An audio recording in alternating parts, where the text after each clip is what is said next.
Until I started this channel, I hadn't really come across any toll houses or been aware of them as being such a specific architectural phenomenon of the 19th century. But I now keep seeing them, and I actually just love how distinctive they are.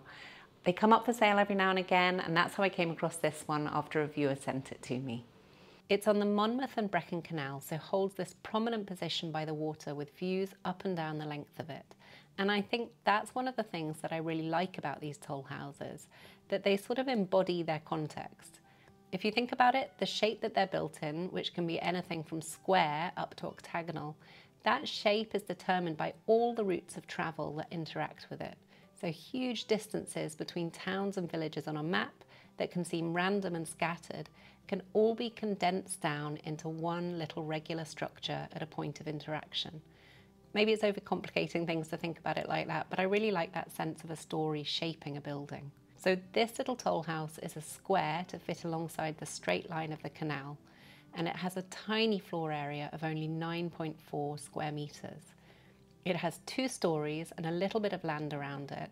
There's no internal access between the stories, so the top floor is currently accessed via an external staircase. The bottom floor has a door going directly into it from the exterior, and you can see the head height in here is pretty limited.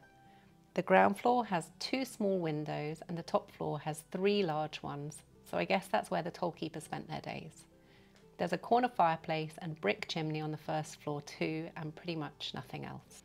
The height from ground to eaves is about 5.3 metres, so the key to using the floor area in this building to make it entirely habitable is going to be in how that height is used.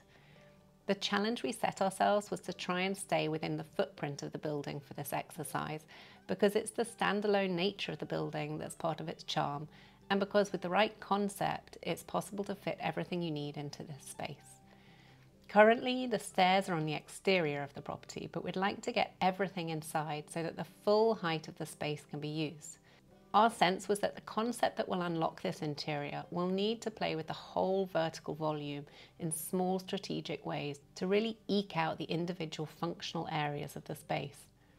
This would require much more flexibility than is possible while retaining this intermediate floor. So our first step would be to remove this floor and look at the whole volume in one go. And that also gets rid of the issue of the ground floor having a very low head height and the upper floor having more head height than is needed. Our approach was to try and create sort of vertical stepping stones between activity spaces.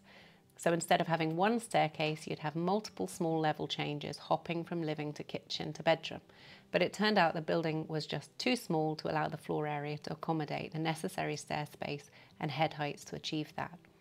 We knew that the best place for the bathroom was going to be on the ground floor, and our instinct was to incorporate that under the stairs somehow. If you do that with traditional stairs though, the whole ground floor would be given over to the staircase and bathroom. And with only enough height in the building for 2 stories, that just didn't seem efficient enough to us. So the conclusion we reached was that we just need to make the stair as compressed as possible, and that is achievable using a stair with alternating treads. Now, I know they aren't viable for many people or most regulations, but when space is really limited and they're allowed, this sort of stair is a really clever way of getting from A to B. And with its steeper pitch, it opens up the space beneath it to be used too. So now the ground floor can contain the staircase with storage hidden beneath it to accommodate a washing machine and some small items in the steps, a small living area facing the entrance door,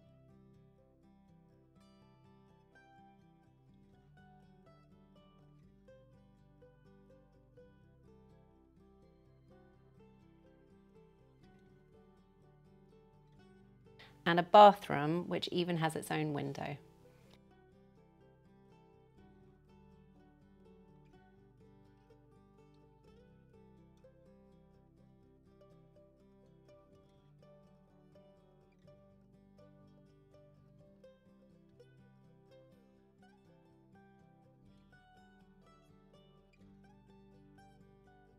If the front door was glazed, that would allow views out to the garden and bring more light into this small space.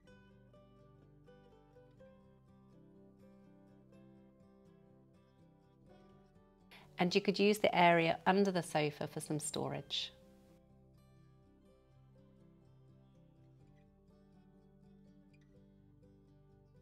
So I talked about the low ceiling height in the original layout, which at only 2 meters isn't ideal for this whole space, as it just makes it oppressive. The benefit of the lower ceiling height, however, would be fewer steps to the stair, as that means less floor space given over to it. It's also the level at which this upper door threshold is at, and that's not something we want to lose.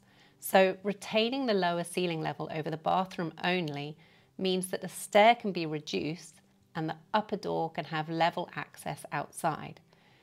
If we raise the floor area over the living area though, you get a much more comfortable head height on the ground floor. How that works structurally though was the crux of whether this would be possible, and our gut feeling was that solving this problem would unlock the whole concept. Our solution was to run a beam across the top of the walls and suspend this raised floor level with steel wires. This would take up the minimum space while providing strength and a slender screen to contain the stair edge of the floor platform.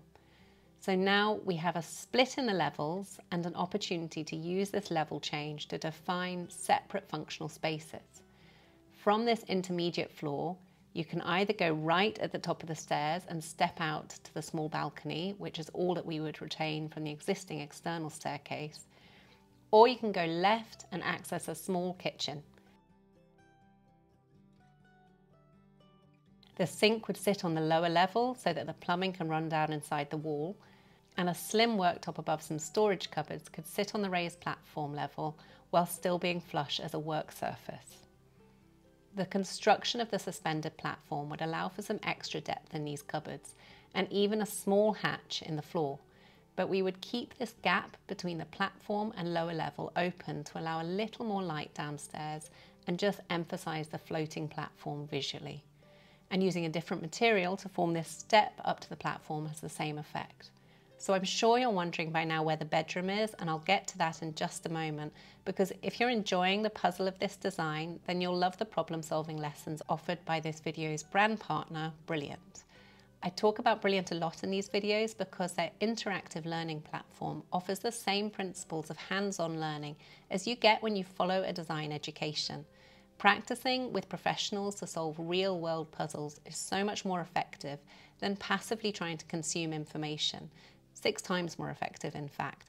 And the way Brilliant creates snappy, impactful lessons on complex subjects like programming, maths, and data analysis means you end up both knowledge and time rich, because you only need a few minutes a day to do them. I found maths really hard at school and was actually put off studying architecture because I thought it was all maths based. It's not, by the way. What I've realized though is that I'm a visual learner, and if I could have learnt like this through diagrams and interactivity, it may have been a whole different story. So it's never too late to learn new things, and you never know, you may discover you're a natural programmer. To try everything Brilliant has to offer and get an amazing 30 days for free, use the link below, which is brilliant.org/Gemma, and you'll also get 20% off an annual premium subscription. So you have a raised floating platform, and here you have space to sit and eat or to work at a desk. This table can actually be folded into 3 different sizes, and you can find it in my shop in the description. When you want to go to bed, you would hang up the chairs, fold away the table, go back into the kitchen and wind this handle to lower the bed down. It would come all the way down and rest on the suspended platform to turn this space into your bedroom. Making the space flexible like this means you can benefit from the height of the building without needing to introduce more stairs. And while this might be difficult to live with long term, I think it'd be pretty fun to experience for a short stay.